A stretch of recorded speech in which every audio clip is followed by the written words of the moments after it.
Hi, friends. Welcome back to my channel. My name is Ashley Ariana, joined by Steph Sanchez. Just friggin' a busy Monday for you, Steph. Stream after stream after stream.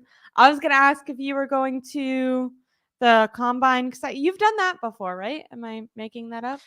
Yeah, I went to the combine for the first time last year. Still waiting to see if my credentials got approved. I'm doing it through 49ers Web Zone, so it's still pending. I don't know what they're waiting on, Oh, but we'll see. Hopefully, I get to I go. didn't mean to choke right there, but wanted to give a shout out to Mariah.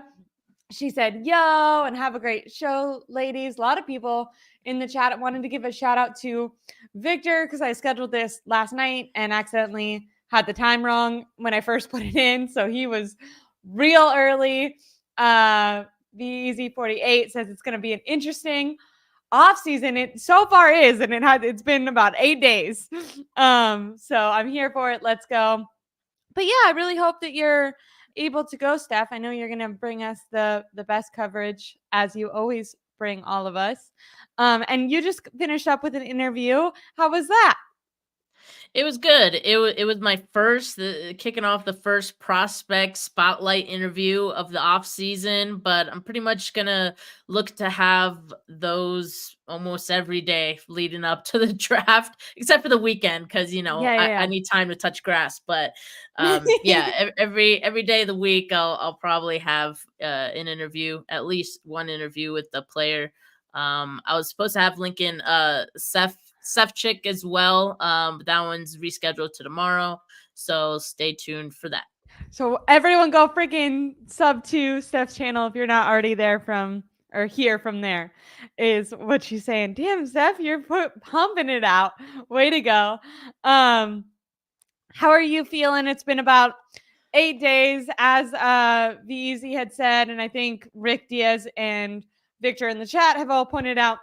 Basically, anyone who's a 49ers fan, man, I was starting this off season. I think my dad texted me and he was like, so what happens now? The 49ers and all the players take a bunch of time off.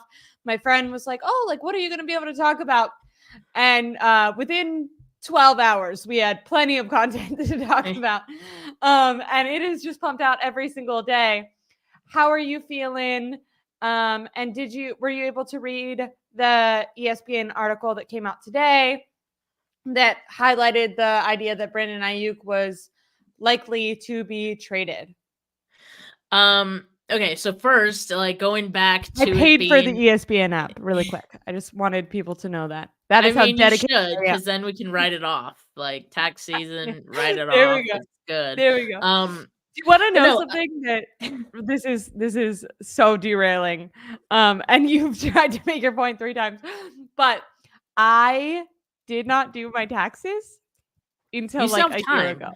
In like no, Oh, but you I mean mean like for the like very first and time? I and think that's I tax I fraud. had a job. I had a job like before it was legal to have a job, and then I had like a full-time like my dad was one of those people like if you want a car, you have to buy your own car. Like I was like working at a restaurant at 15 like the day that you were allowed honestly before you were allowed to, but I started doing the thing where I was able to file my taxes when I was 15 and have had a full-time job, like paid for all of my college myself, never ever paid for taxes.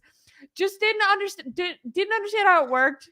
It So you always never stressed you me never out. paid or you never actually filed them? Both of those things. And in hindsight, I actually think one that that's tax fraud, and two Yeah. that I think How are I you not in actually lost jail? money. I think I lost money. I think it's because I never made enough. And for the longest time, I was like, this seems stressful and I don't like it and I don't know how to do it. And I feel like someone, because especially in college, like now this is not an excuse, but in college, like all my friends, like their parents did their taxes and stuff for them. And so like I was like, well, this is fucked up. Like no one does my taxes for me, so I should just not do them. And sometimes my dad would like text me and be like, do your taxes. And I was like, I don't know what that means. Um, and I just like didn't like paperwork. And then I this is fucked up though, because when I finally did file my taxes, I got money back. And I realized I think that I missed out on like thousands of dollars because I'm in my late Yeah, that 20s that now. seems And I like did until my late 20s to finally pay my I taxes. hate I So hate taxes. I hate doing my taxes. I think I know, but I did learn. I It's really annoying. things off, so I was like, all right, I should get into this. Now that you can write If things off, the it's like, you know what? I think if I'll do my taxes. if the Yeah. IRS is listening, that was all for the bid. That was just a joke. This is an entertainment show. For legal So, reasons, this anyways. is a joke. Okay, so yeah, getting back to your original The 49ers. question, Ashley. Look, yeah, we're 8 days removed from the Super Bowl loss. You know, I took it really hard the first couple days, right? As I think we all did. It's gotten easier every day since then. I think I'm learning to live with it. And I'll be honest, everyone who is like, all of these inside the NFL mic'd up clips that keep getting posted on Twitter, just stop posting them. And I do agree to an extent, but at the same time, when I watch them, I'm like, dude, it almost makes me feel better that they didn't win, because I look at those videos and I'm like, oh my God, like how were they so, I don't know, just not. Why did they play such like a bad They were, game in the Super Bowl? yeah, Like like they're, not even like bad. Like, did you watch the full mic'd up? I feel like that no, I entire don't. game I've just seen the it little was clips, but 40 minutes, I'm and like, they it's didn't deserve. infuriating. It's They, infuriating. It's yeah. I'm like, they didn't they fucked deserve up to like win because, 700 times, and like yeah, we're still in the there's a game and lot. could have won. Could have won Yeah, so many different yeah, times. that's crazy that they still could have won. But I look at like some of the mistakes It's that they painful. made and some that we're learning like after the fact, right? In Yeah. those clips, and I'm like, man, like they didn't even deserve to win. Like, and that sucks to say because it was such a great roster. All you have all these all pros and pro bowlers on there. But you know, just a lot of either like mental mistakes or just like execution errors, and you know, ones that you would feel are pretty simple, right? But they couldn't get it done. So it wasn't like it was any one thing. Like, I don't think there's one thing that we can point to. Everyone talks about the OT thing, and that's why I think the OT thing is blown out of proportion, because there were so many things that led up to that to me mattered Like more they than the lost. OT Yeah. decision. You know, so I do agree with that. Like when I was watching the game back, I felt like, because I think as a fan, you're so like wrapped up until the very end of the game, right? Like because you know that yeah, they can turn it around, but when yeah. you look back, it's just like, oh, like they lost it in that first quarter. You know what I mean? And then they just did that again 4 more times, which is really sad.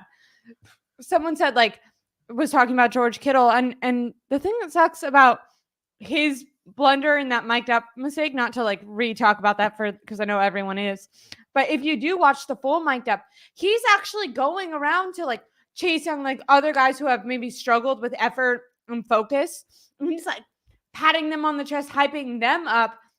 In my opinion, like being a really good leader. And it was interesting because I watched the full mic'd up after I had seen the short clip, so I kind of knew what was coming.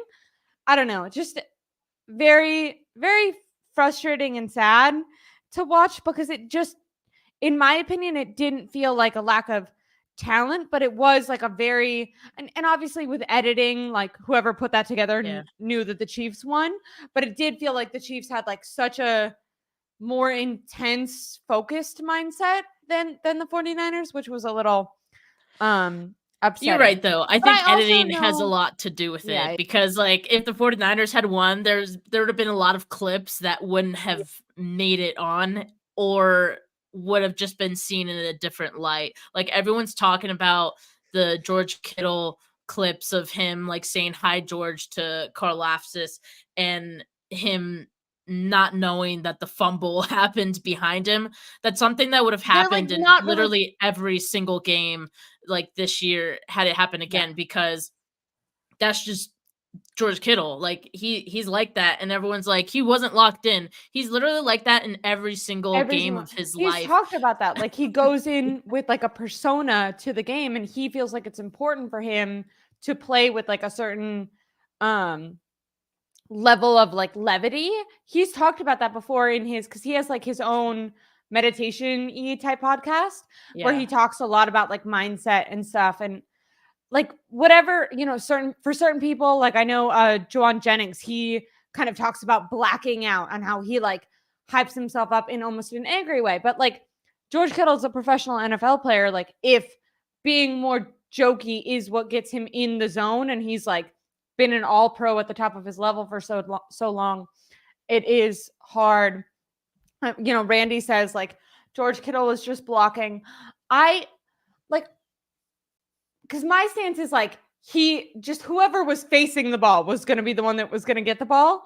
But so Right. I didn't really blame George Kittle.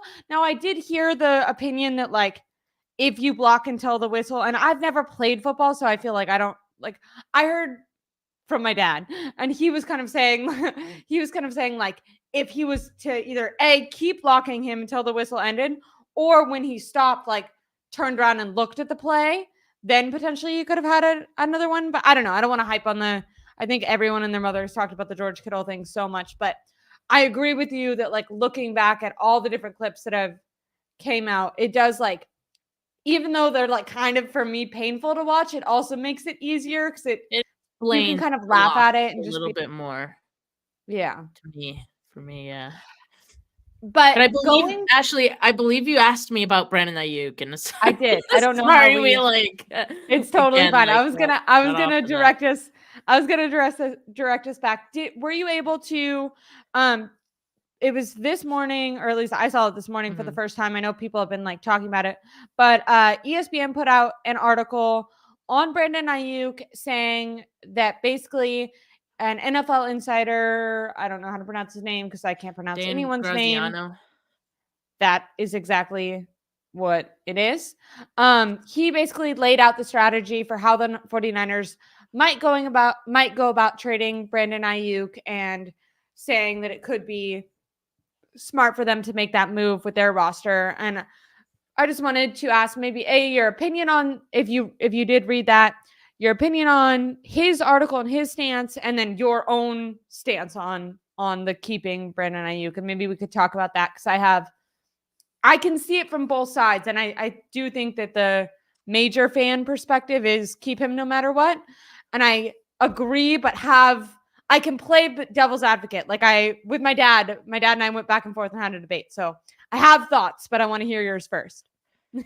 Yeah, well, for one, I think everything he says in the article doesn't really like, it's not based on, it's not a report, right? It's just what he And thinks it is is being going to like happen talked about as a report, right? Like as a report. I Yeah, keep that seeing like happens breaking off news. season. Yes, it's the off season. This happens. Is not the first time or the last time that it's going to happen this off season, especially as it pertains to Brandon Ayuk, because everyone knows that he's due for an extension, right? So all eyes are on this. Happened last year with Deebo Samuel as well. Now, here's what I will say, and here's what I think will happen. Just like Dan Graziano can put his opinion out there, I'm going to put mine out there, and Yeah. I'm just going to say I think that the 49ers will listen to offers. They will pick up the phone, any team that wants to call on Brandon Ayuk, they're going to listen, all right? But I think at the same time, because they do want to keep Brandon Ayuk, and I do think they do want to keep him, if it would take a pretty substantial offer for them to move off of not wanting to keep Brandon Ayuk to suddenly then trading him, right? You have to weigh your options. There is a benefit, I think, to trading Brandon Ayuk, in that, like, obviously you'd get a lot of picks and you can replenish other areas of need, which the 49ers in the next 2 years there's going to be a lot of areas of need for them with a lot of these contracts. So, they're going to have to weigh their options.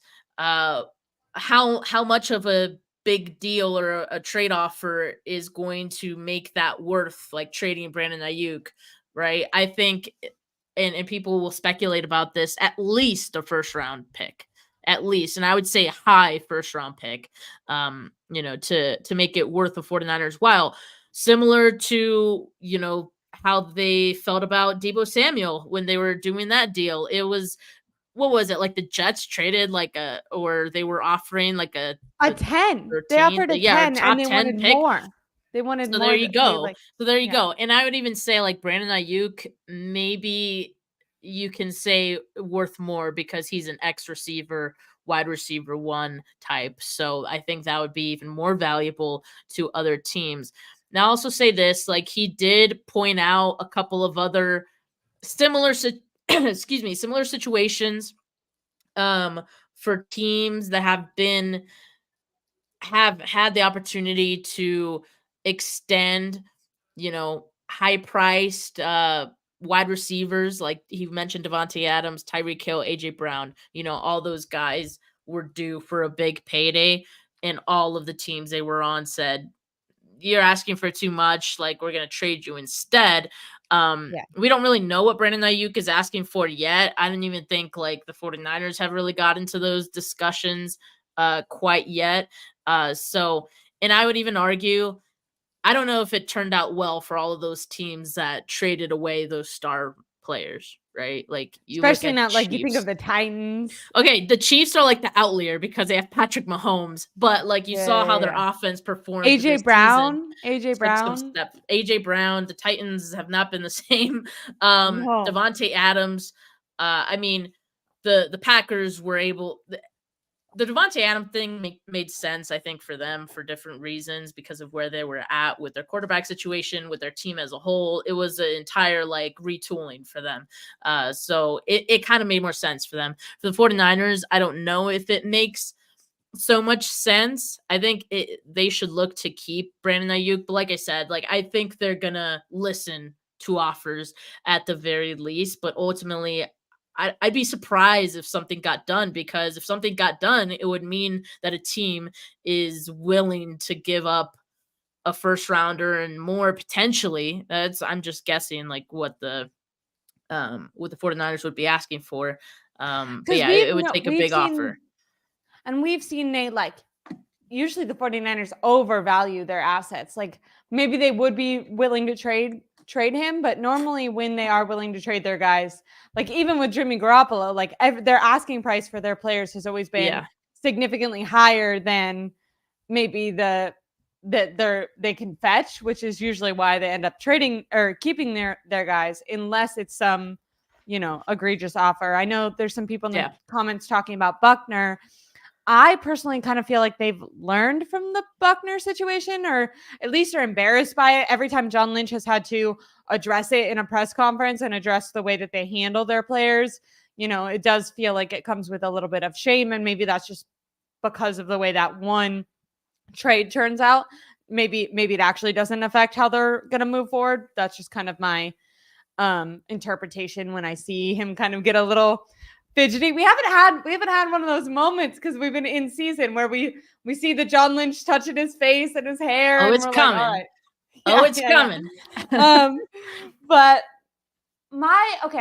so my thought is, first of all, do you think that Brandon Aiyuk is going to ask for around $30 million? Because I am expecting he'll want more than Deebo Samuel. I know. I mean, Justin he'll Jefferson definitely get more than Deebo Samuel. Yeah. But there's so what will kind of determine, I think, what his asking price going to want like CeeDee Lamb type money. So that's the thing, right? There's a lot of guys who are up for extensions this offseason that I think he will probably wait to see how those turn out and let them set the market. And Dan mentioned that in his article as well. And I think that's a great point. Deebo Samuel kind of did the same thing too. So they're going to wait to see those other contracts, see what the market is. And then based on that, I think we'll have a better idea what Brandon Aiyuk will make his ceiling, right? Or make like his asking point. But yeah, I mean, hard to say right now. Because I guess when I'm thinking like devil's advocate Brandon Aiyuk had 3 catches in the Super Bowl, or 3 targets, 3 catches.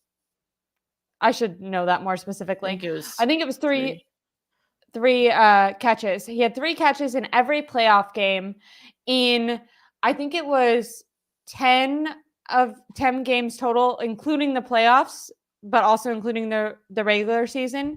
He had something like 4 catches in 10 separate games.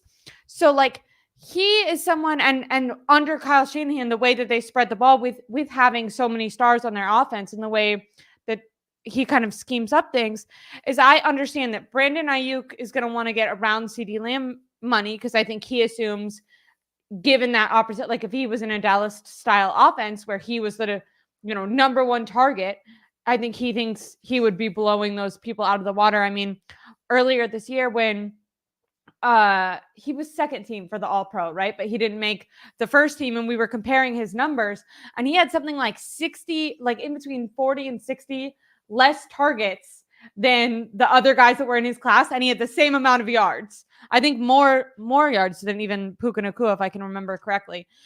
Even though he had that many less targets.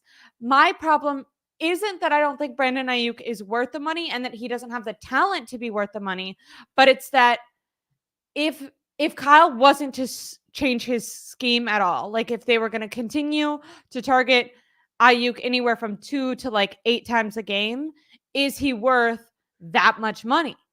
And maybe because he's like in such a small, he does make such a large impact in that way.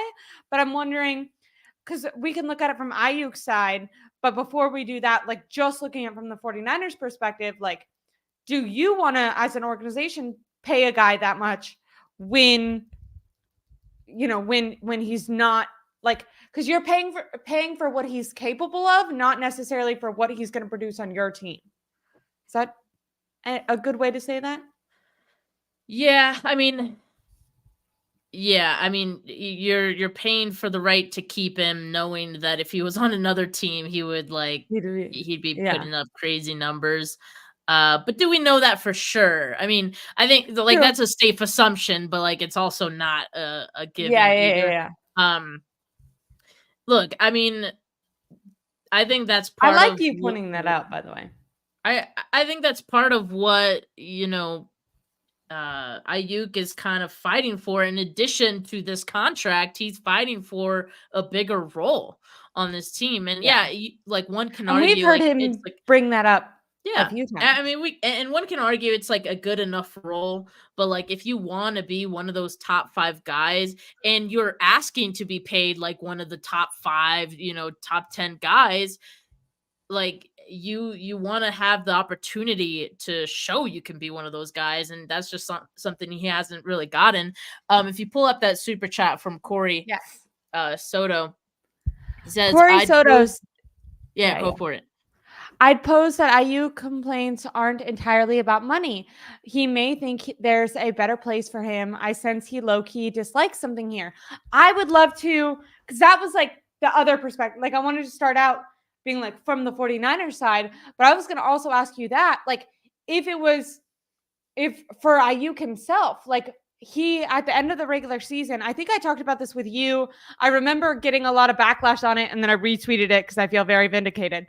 But I got some backlash on it because reporters asked Brandon Aiyuk about his personal goals, not team goals, but if he felt like he accomplished his personal goals and like went out and proved that he was the type of player he could be in his contract season. And he said no. He said he was very disappointed. He said he felt like he didn't have the opportunity to complete his goals, and kind of was like extremely negative, even with reporters kind of giving him multiple opportunities to like rephrase what he just said because it sounded kind of bad. And I know a lot of people played it down, but I remember watching that and being like, he sounds really unhappy. And like, I know when and this might be a bad example because it like turned out it like didn't work correctly, but Devontae Adams, when he found out that Aaron Rodgers was no longer going to be with the Packers, once again, this was before we figured out what was going to happen. But Devontae Adams said that he wanted out of Green Bay. He went on record and talked about this because he wants to be a Hall of Fame wide receiver. And he felt like he had a lot of time left in his career, and Aaron Rodgers couldn't guarantee that he was going to not retire within 1 to 2 years. And Devontae Adams was like, I don't want to work with a rookie. I want to go somewhere stable. Hilarious that he chose the Raiders for that. But I want to go somewhere stable. I want my career to be able to flourish for the like remainder of my like prime years. And that's why he wanted to go work with Derek Carr, because for him, even though in Green Bay there was probably like a higher opportunity of them going, far in the playoffs, maybe to the Super Bowl with Aaron Rodgers, he was like, I care about that, but I also care about the personal accolades. And when you think about these guys and how they got to the NFL, like they do have healthy egos. And I think because Brandon Aiyuk is like quiet, people are kind of like, oh no, he's not like that. Every guy, in my opinion, that makes it to the NFL has a really high belief in himself and has some, yes, they're for the team, but they definitely want to achieve some personal things for themselves. They definitely have standards that they make for themselves. So I would be interested in your answer to one, this comment, but two, to my opinion, like if the 49ers were willing to keep him, does Brandon Aiyuk want to stay if his role, like if Kyle Shanahan can't guarantee that he's not going to be getting more targets going forward? Yeah, I definitely think that's part of it. Like he wants to get the wide receiver one targets, and that's just hard to do in this offense. And when there's so many other star players on this team, lots of mouths to feed, right? And it's also a run first team, even still. Like, yeah, they pass a little bit more than they used to, but that's still kind of what their offense revolves around. So yeah, I mean, he could also be feeling it's not the right move for him. And that's why I thought his, the way he answered the question on like locker room cleanup day, and he was like, what is do you Yeah, that stay with was the a good 49ers? catch. And he's like, if it's the right move. Um and I think the follow-up was like, what does that look like? And he said being a champion. Um so then that was different too, because like your best chance of being a champion is with the 49ers, either the 49ers or the Chiefs or like another Yeah. top AFC team, Um, but I do also feel like if it's the right move for me, it's kind of like what I got as well. And the right move for him would be a place where he's the number one guy. He has a quarterback who can get him the ball, because that's the mistake Devontae Adams did, right? Like Yeah. he Yeah. thought he was going to be the number one guy, because he's the only guy there. But I mean, if you're part of a bad offense too, and Yeah. you have Jimmy Yeah. Garoppolo and Carr as your quarterbacks, like that's not going to work out too well either. I So know. like, I was like, good um, idea, Devontae Adams. Poor execution. Poor. Kind of weird to choose the Raiders in that case, but I saw what you were going for, but you He turned tried. So, left a little like, bit. and that's a great example of like the grass isn't always greener. So for Yeah. Brandon Ayuk, like he's got to be smart about this as Everyone just well. start DMing Brandon Aiyuk pictures of Devontae Adams sad on the Raiders. Oh God, don't harass Brandon Ayuk, please. Just kidding. I didn't incentivize. Didn't incentivize that. My bad. My bad. But I agree. I like the idea of the grass is always greener, and I also did notice that comment when he said that. And you're right. It left it in up for interpretation. Like, does this mean the best for me, the best for the team? And if you care about being a champion, I'm sure if the Chiefs were the ones that were going to trade for you, then yeah, you'd be down. But are the 49ers willing to trade Brandon Ayuk to the Chiefs? Or are you looking at the, Carolina Panthers? And if Brandon Ayuk has to, choose between putting up numbers on the Panthers or, competing for championships on the 49ers, maybe he feels differently than if it's going to the Chiefs. Do you think that there are certain teams that would be the 49ers would be more or less willing to trade Brandon Aiyuk to? Obviously, um, I, a team I with would a say first round NFC pick, teams. I NFC would say teams. Yeah. most NFC teams. Because that's your direct competition. Chiefs, you would only play them once a year if you made the I Super don't want Bowl. to give If the they Chiefs made the Super anything, Bowl. Steph. I know, but like at the same time, if they're giving you what you asked for, which is probably going to be a first and some change, then I mean, although their first is pick 32nd, that doesn't mean much. So for the Chiefs, uh Yeah, it'd you'd need to need be like more. you need a first, and the 49ers probably want like a first and a second in that case, and they're not going to get I that. don't think the Yeah. Chiefs are in even position to make that trade, honestly, just given What where I want they're. to Can you think of any teams that would be like maybe I'm trying to think of like teams that are like in the middle. You know what I mean? because higher round picks, they're not going to give theirs away. But I can also read. I'm going to read Gammon Brown's. Hi, Gammon Brown. I feel like I see him, and I listen to all the shows. Yeah, And I man. always Shout see out him in all Gammon, them. man. Yeah. Shout out Gammon. But he says if Aiyuk is getting enough targets, it's because it isn't getting. If Aiyuk is getting enough targets, it's because Brock isn't targeting him enough. Shanahan calls plays. Brock Purdy finds the open receiver. I think he means isn't getting enough targets, right? Yeah. So if Aiyuk isn't getting enough targets, it's because Brock isn't targeting him. I kind of disagree with this. There's been plenty of times, like I know Rich Madrid, he put up a really good thread in the Super Bowl because people were kind of asking, like, with the playoffs, like I just said, throughout the entire playoffs and in the Super Bowl, Brandon Aiyuk had 3 catches in each game. There was plenty of times that Brandon Aiyuk was getting open, but according to Aiyuk, Kyle Shanahan, and Brock Purdy himself, a lot of times Aiyuk is like the third guy in the progression. So Brock Purdy just doesn't get there. And I don't necessarily put that on him. By that time, the pocket can be breaking down if he's looking left and Brandon Aiyuk was on the right, or if it's supposed to be a shorter route. Aiyuk has, when he went on Eric Armstead's podcast, he said a lot of times I'm kind of doing like a clear out route type of thing. And I actually feel more confident now that Brock Purdy is my quarterback, because if there is an option to throw the ball down the field, Brock is taking that opportunity. But I mean, it does require there to be like an extra second in the pocket for Brock to notice that. If when Brandon isn't the first target, and a lot of times he's not.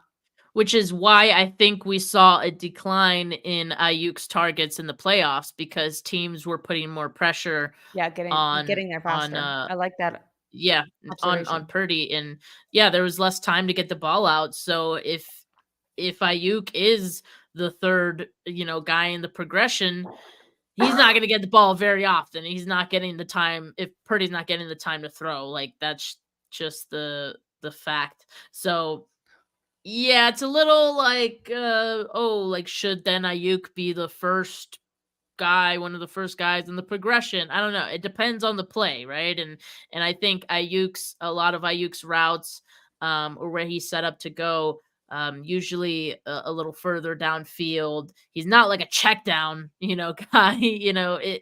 I'm sure they can do that, but usually your check down is the Christian McCaffrey. I saw like in a few instances in the Super Bowl, it was George Kittle, so just I think just with the role that the 49ers have Aiyuk, not giving Purdy enough time is kind of what hurt like Ayuk's opportunities down the stretch. Which is why one of those first round picks might be helpful. I mean, I know they're going to be targeting. That is why we keep saying, like, look, Brock Purdy was able to do what he was able to do this season despite, his offensive line. Like, that's Were you really watch JT O'Sullivan's breakdown of Brock Purdy? It was an hour and 8 minutes long, so I didn't. I haven't found It's like I felt like enough pain. Why are we doing? Yeah, no, really. Because I told myself I can tell you what everything was just like the pocket was breaking down. Basically, I mean, it was like 40 minutes out of the hour was that. Yeah. It was. I feel like, I don't know. I was when I saw him breaking it down, I felt a lot more impressed with Brock Purdy than I did prior. Not that I didn't like. I thought that I think I gave him a B right after the game. Like, I didn't think he did anything so impressive, but I wasn't disappointed with him. Like, I thought it was a pretty average game. I was like, yeah, we've seen him play better. When I saw how quickly and deceptive they were being with their blitzes, really hiding them, scheming Brock Purdy, like transitioning at the snap of the ball and just sitting in his lap. A lot of plays breaking down where Brock Purdy was, just sliding out to his left a little bit, sliding out to the right, escape, avoiding pressure, even if it was just for a second, just to get the ball out to, as we're talking about, this is what kind of takes Brandon Aiyuk away. Not him. It wasn't that he's getting open, but that it's, Brock Purdy has someone in his face in 2 seconds, so he's throwing the ball to like the guy that's closest to him, basically. Right. Yep. I still, saying all that, have a really hard time thinking, like, I can understand the case maybe against Brandon Aiyuk staying, but when I think of teams kind of want to incentivize guys to play really hard for them. They want to incentivize guys to come to their team. Brandon Aiyuk, in my opinion, is such a quintessential 49er. He has really embodied the physicality, the energy. Like, he is someone who I think we've always talked about throughout the season and previous seasons as well, like his consistency. I know previously we've just because they're both wide receivers on the team, compared him to Deebo Samuel, who I do think has a little bit more of the bigger play ability, at least on this team, and the ability to take over games. But if Deebo Samuel does that for 4 games out of the year, Brandon Aiyuk seems to be consistent every single game. Like, there's never a game where he seems super off. I mean, I don't want to be saying never, but I find Brandon Aiyuk to be maybe the most stable force on this offense. Also, just he's stayed healthy throughout his years, overcoming, everyone likes to bring it up at that doghouse situation. They drafted him in the first round, and I still feel like he's kind of exceeded expectations. So it does feel like, I don't know if I'm explaining this right, but bad mojo to be, trading away a guy who has been so great for your organization that's homegrown in that way. Is that bad karma? Do you believe in something like that? Yeah, I mean, I know a lot of people thought it was bad karma when the 49ers traded away DeForest Buckner, right? And they were Yeah. like, oh, when they drafted Kinlaw, uh, Kinlaw dealt with a lot of injuries early on in his career, even up till last season, right? So you can say that was the results of bad karma if you want. I know some people would definitely say that. Yeah, I mean, I think the 49ers have to want Brandon Aiyuk in the building. I mean, he's the kind of guy I think you can build around. The fact that the offense is more, I think, pass friendly with Brock Purdy, I think that also incentivizes the 49ers wanting to keep Brandon Aiyuk. Yeah, Now you're does that right. And this is the first kind of full year with that. We've seen how much progression they've done so far, and this is the year one. You assume after a whole season with with a healthy elbow that they're going to be doing even more of that. Yeah, for Um, sure. And then yeah, yeah, I just Corey's saw the super chat from Corey. Thank you so much, Corey. And then he says, not complaining, Lance and not Purdy, but I think comparing. not comparing, not comparing, not comparing Lance and Purdy. But I think BA was excited about TL because he brought the dynamic that they might have gotten that kind of dude. I think he wants to be in that kind of system and dynamic. BP is good, but not that good. Maybe at first, but I think actually the Purdy and this is my speculation, but I think the Purdy and IU connection really flourished. Like I said, I go back to that um interview that Brandon Aiyuk did on Eric Armstead's podcast, and he really pointed out that he felt like Brock Purdy is completely willing to throw the ball down the field, and that he really does have to stay more vigilant than he ever did when he was in the system with a guy like Jimmy G, which might be, what people anticipate from Purdy just based on draft and his, physical build. But at least from hearing Brandon Aiyuk talk about it, maybe in the beginning, but I do think now he feels like Brock Purdy is very open to that. Now, maybe you're talking about the system that Shanahan would have had to change to utilize Trey Lance's talents more, which was throwing the ball down the field more. But to me, that's once again that's more of a scheme system thing that Kyle Shanahan can adjust, because I don't think that there's anything that Purdy can't do right now that Brandon Aiyuk would be after. I think they could throw down the field more and could target Aiyuk more if they wanted to. I don't think that that's how Shanahan likes to call his system, but maybe I'm wrong. I don't know. What's your opinion on that?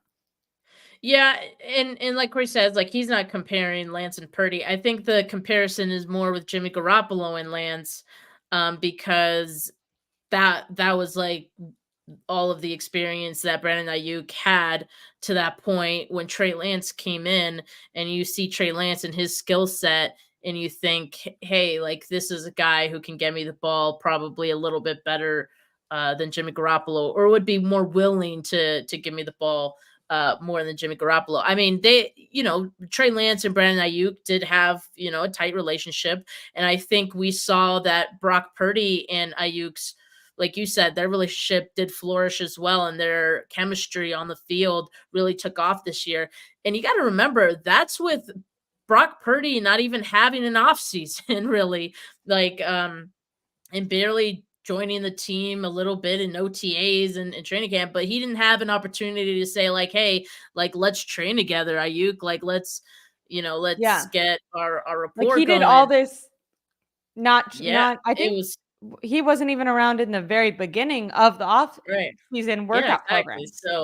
So, we'll see what that looks like this off season. It'll be interesting. I mean, because yes, Ayuk is negotiating a contract this off season, but he has his 5th year option already, pretty much. So, Brock Purdy and Brandon Aiyuk could still train together this off season, and it's not like it'd be awkward or anything because Aiyuk is waiting for his contract. But Yeah.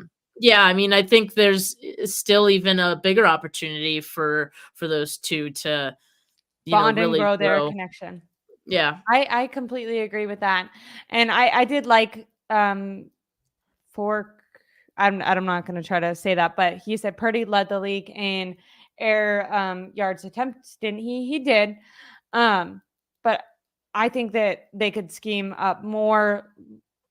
I think they can scheme the system more consistently to have Ayuk be the number one target, but they can't do that until they fortify that offensive line. Like we're kind of yeah, talking about, oh, should Kyle Shanahan adjust his system? But maybe we haven't even kind of considered like the reason he hasn't might be because he just feels like his offensive line can't consistently hold up that long. And maybe he will adjust his system more when he does have more confidence in that. And then really quick, someone said, how come Debo isn't consistent? I really I think that this has been kind of a thing since they've both been drafted. I think some players maybe are a little bit more naturally gifted. I'm not saying like I think Debo's definitely a very hard worker, but I think everyone performs differently and has different motivations. And Brandon Aiyuk, maybe coming from like JUCO, you kind of see that he's like consistently maybe felt a little bit like an underdog and really showed up to compete and prove himself. Even in training camp, like these aren't things that we only see during the season. Like in training camp, Brandon Aiyuk has consistently been like kind of the star, right? And then Given Brown points out a good thing. Debo has also been injured a lot, and I'm sure that affects so much of it. I think Kyle Shanahan, when Debo was kind of picking up this season, reporters asked him like, "Oh, why is he, being more successful?"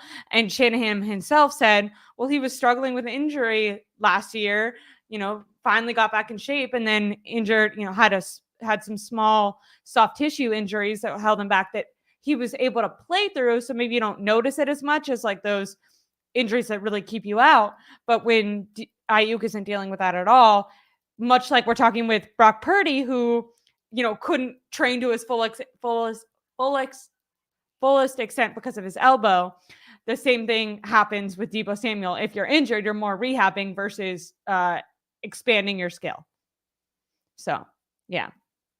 And then everyone, please make sure to like and subscribe to my channel, Ashley Ariana, and then also to Steph's channel. Today's going to be a little bit of a shorter show because Steph is going to be on at 4 on her channel, but I'm going to be back with Jose Sanchez tomorrow on my channel, so make sure to keep it locked on here as well. Steph, we kind of only went over the Brandon Aiyuk topic, but I feel like there's been so many angles to it. there's a And I was lot. Yeah, excited to be able to chat with you about it. How are you we doing? have all off season for a lot To of get these to topics, everything. so there's Exactly. it's okay. Exactly. Exactly. So everyone, please like and subscribe. I think tomorrow I'm going to be talking a lot with Jose about who this next defensive coordinator will be and stuff like that. But I really wanted to look at all angles of the Aiyuk situation because I really, like I said, I feel like, especially chatting with my dad and I were like on the phone and I felt like I was arguing against keeping him and then I was arguing for him. And you can really see it from different angles depending on how it goes. So But everyone, make sure to tune into Steph because I know she has a show right now, so I don't want to keep you for too much longer. Hopefully, you get that credential, and then next time we see you, we can be talking about the combine and how that's going. Hope so. Thanks for having me, Ashley. Always fun. Of course. Thank you guys so much. Bye, guys.